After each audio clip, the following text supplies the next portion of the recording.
Halo teman-teman, kembali lagi bersama channelku. Assalamualaikum warahmatullahi wabarakatuh. Kali ini channelku akan kembali membahas sebuah film dengan judul Life of Pi. Film ini diadaptasi dari novel bestseller karya Yang Martel dengan judul yang sama. Disutradarai oleh Ang Lee dan naskahnya ditulis oleh David Meiji.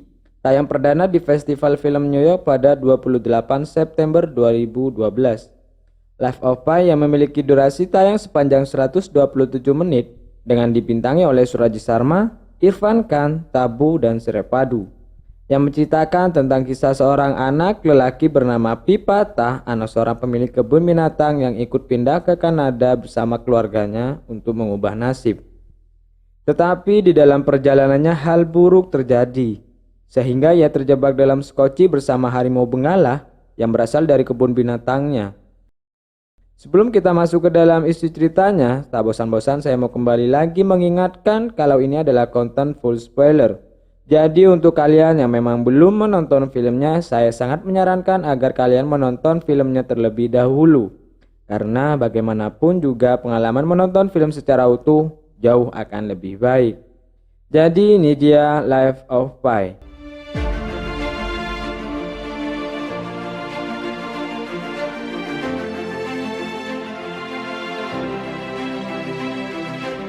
Film dibuka dengan memperlihatkan penulis Yann Martel dengan Pipata di rumah Pi yang berlokasi di Kanada. Awal percakapan itu mengungkap bahwa nama Pi sebenarnya berasal dari nama kolam renang yang pernah dikunjungi pamannya ketika berada di Paris. Kolam renang dan nama Piz Molitor untuk menghindari ejekan dan julukan aneh dari namanya. Yann Martel memutuskan untuk menggunakan nama Pi sebagai panggilan. Huruf ke-16 dari alfabet Yunani dan lambang yang digunakan dalam matematika untuk garis batas diameter lingkaran. Setelah cerita tentang asal-usul nama Pi, kemudian Yann mulai menanyakan tentang legenda yang terjadi di lautan. Yann sangat penasaran dengan kisah tersebut karena dari apa yang pernah didengarnya, Pi bertahan sendirian di lautan. Namun, ketika Pi mengatakan ia tidak sendirian, melainkan bersama Richard Parker. Yann sangat kaget sekaligus bingung. Yann menanyakan siapa Richard Parker dan mengapa paman Pi yang dipanggilnya Mamaji tidak pernah menceritakan tentang orang tersebut. Saat itu Yann berpikir bahwa Richard Parker adalah manusia. Pi yang mengerti maksud kedatangan Yann dengan jujur mengatakan bahwa sudah sangat lama ia tidak bercerita tentang Richard Parker kepada siapapun. Pi kemudian bercerita tentang Pendik Herrick, Prancis referennya India, kampung halamannya. Di sana Ayah Pi pernah mendirikan kebun binatang dan ibunya yang seorang ahli tanaman membuat kebun raya. Sejak kecil Pi tumbuh dalam keluarga Hindu di mana saat itulah ia mengenal Tuhan untuk pertama kalinya di dalam hidup. Kemudian di usianya yang ke-12 tahun ketika Pi berkunjung ke pegunungan Munnar untuk menemui kerabat, dia mengenal Yesus dengan agama Kristiani akibat taruhan konyol dengan kakaknya. Pi yang diminta untuk memasuki gereja dan meminum air suci yang bertemu dengan seorang pastor yang menjelaskan tentang anak Tuhan menderita untuk menebus dosa manusia. Itulah yang menjadi ketertarikan awal Pi terhadap agama Kristen. Ia mulai sering mengunjungi gereja dan bertanya pada pastor tentang pertanyaan-pertanyaan yang tidak dimengerti untuk menuntaskan rasa penasarannya. Pi merasa menemukan kasih Tuhan lewat Yesus. Tetapi perjalanan spiritual Pi tidak sampai di situ. Suatu hari ia datang ke pemukiman muslim untuk melihat orang-orang yang sedang bersembahyang. Semenjak saat itu Pi pun melakukan ibadah sholat dengan pengetahuan seadanya. Meski bahasa Arabnya tidak lancar, tetapi Pi merasa bahwa ia kini lebih dekat dengan Tuhan.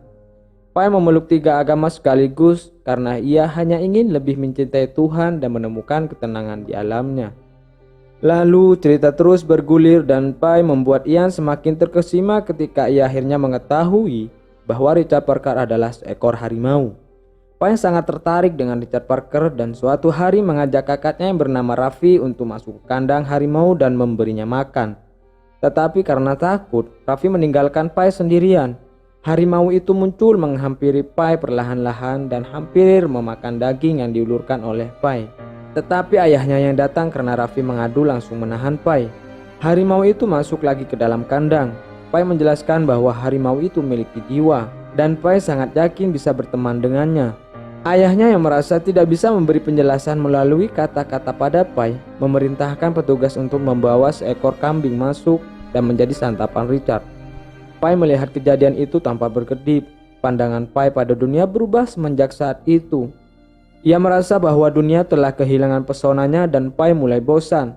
Tak ada lagi arti dalam hidupnya hingga ia bertemu dengan Anandi, gadis yang ia temui di kelas tari ketika Pai menggantikan gurunya yang sedang sakit untuk bermain musik pengiring tari. Itu adalah pertama kalinya Pai tertarik dan jatuh cinta pada seorang gadis. Namun sayangnya saat mereka baru saja dekat, keluarga memutuskan untuk pindah ke Kanada karena Dewan Kota tidak lagi memberi dukungan terhadap kebun binatang mereka.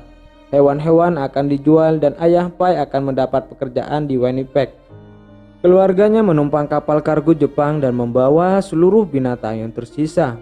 Di Samudra Pasifik, setelah keluar dari Manila, kapal mereka sampai di atas Palung Mariana. Kondisi cuaca saat itu sangat buruk. Badai di lautan membuat kapal terus menghantam gelombang besar berkali-kali. Pai keluar dari bagian dalam kapal untuk melihat badai. Tiba-tiba alarm kapal menyala, kapal bocor dan bagian dalamnya sudah dipenuhi air. Pai kembali masuk berniat memperingatkan keluarganya namun terlambat. Air telah merendam seluruh bagian kapal, kepanikan menguasai diri Pai. Ia berlari keluar mencari pertolongan, tetapi awak kapal justru melemparnya ke sekoci agar selamat. Belum sempat sekoci itu diturunkan, seekor zebra melompat dan membuat sekoci itu terlepas. Pai terombang-ambing di lautan yang ganas bersama zebra dan sekocinya. Ia berusaha untuk memanggil bantuan dengan fluid, namun di keadaan seperti itu tentu saja tidak bisa menolong Pai. Beberapa menit kemudian Pai melihat sosok yang berenang di kejauhan. Ia melemparkan ban pelampung ke arahnya dan menarik sosok itu. Tapi Pai sangat kaget ketika sosok itu mendekat dan yang ditariknya adalah Richard Parker, harimau bengala dari kebun binatangnya. Ia panik setengah mati dan berusaha menjauhkan Richard dari sekoci. Usahanya itu sia-sia karena Richard ternyata berhasil naik ke sekoci. Pai merasa tidak punya pilihan lain. Dia melompat dari sekoci dan memilih berenang di lautan. Ketika ia menyelam, Pai melihat kapal kargo yang ditumpanginya tenggelam di dasar lautan. Beberapa detik setelah menatap kapal itu perlahan tenggelam, Pai naik ke permukaan dan kembali ke sekoci. Teriakan permintaan maaf pada keluarganya terdengar. Pai sangat menyesal dan terpukul karena tidak bisa menyelamatkan keluarganya. Badai baru mereda keesokan harinya. Pai yang berada di ujung sekoci memandangi zebra yang kakinya patah akibat melompat. Pai mulai menguras sekoci yang dipenuhi air. Kesialan Pai tidak sampai di situ. Ternyata ia tidak hanya bersama dengan zebra saja. Ada seekor hiena yang masih dalam pengaruh obat penenang. Lalu seekor monyet yang dinamai Orange Juice pun terapung di atas pisang dan kemudian naik ke sekoci. Mereka kini berempat tanpa kehadiran Richard yang hilang entah kemana sejak kejadian semalam.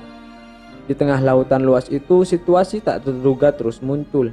Hiena yang diberi nama Hari mulai sadar dari penenang dan menyerang zebra.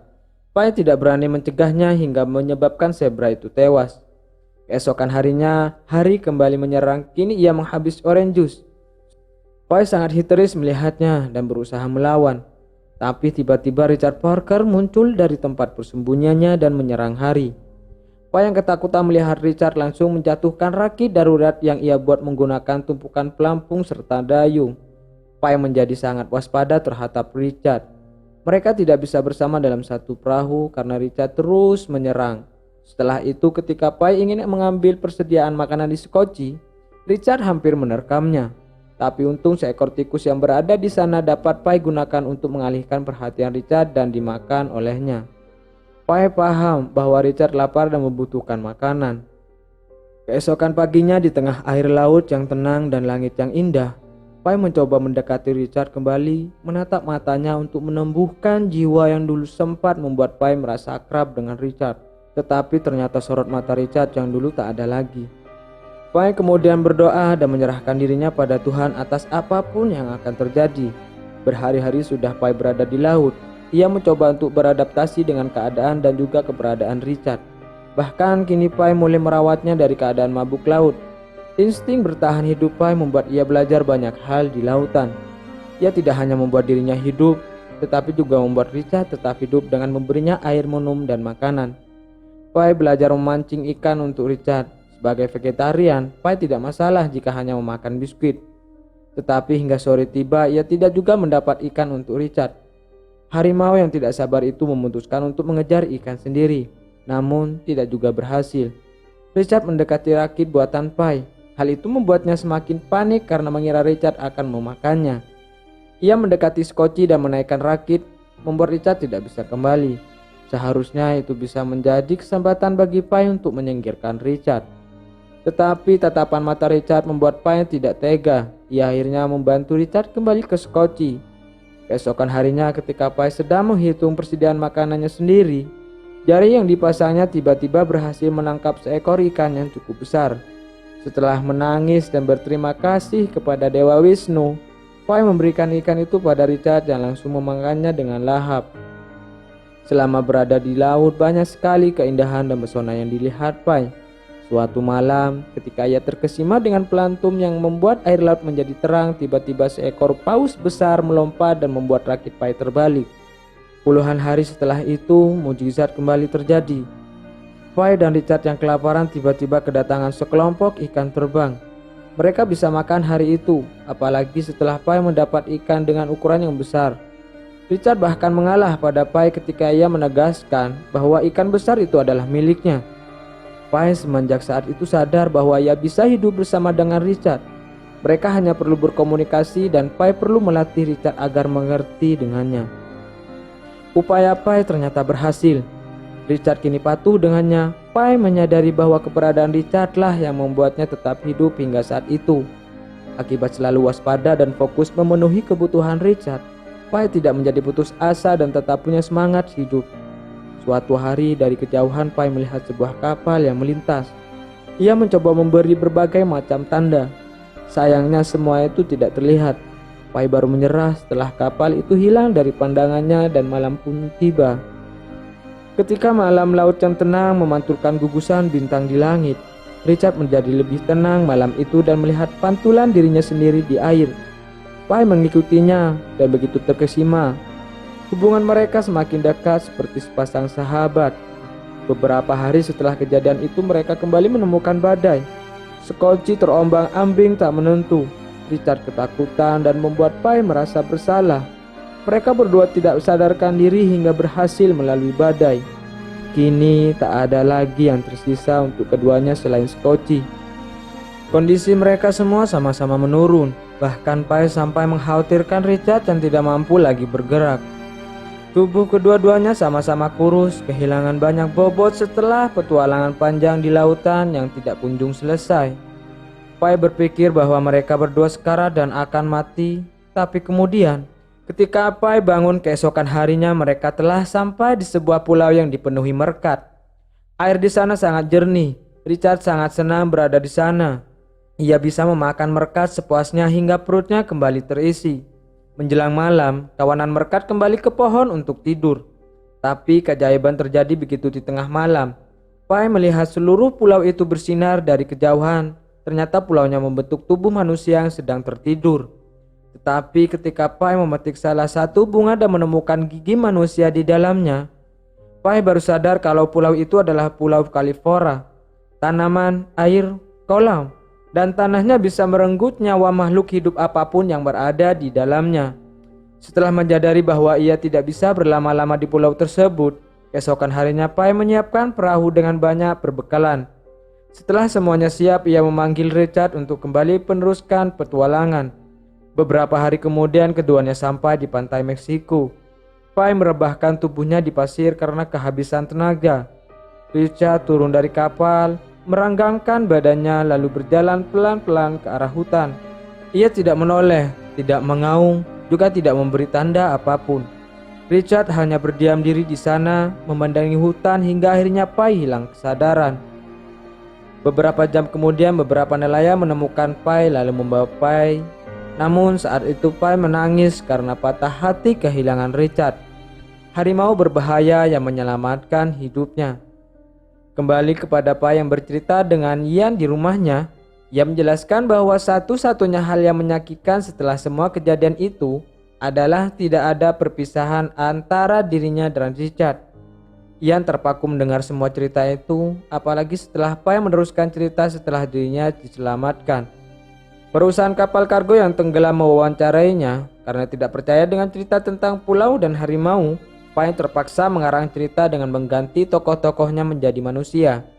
Ian bertanya manakah cerita yang sebenarnya. Pai tersenyum dan balik bertanya tentang cerita mana yang lebih disuka dan menarik. Secara yakin Ian menjawab cerita yang ada harimaunya. Namun ketika Ian membawa surat laporan dari perusahaan kapal, Ian tersenyum ketika catatan menuliskan tak ada seekor harimau bengala dewasa yang diangkut waktu itu. Lalu film pun selesai. Terima kasih teman-teman sudah menonton video ini dari awal sampai akhir. Sehat selalu, tetap merdeka. Wassalamualaikum warahmatullahi wabarakatuh.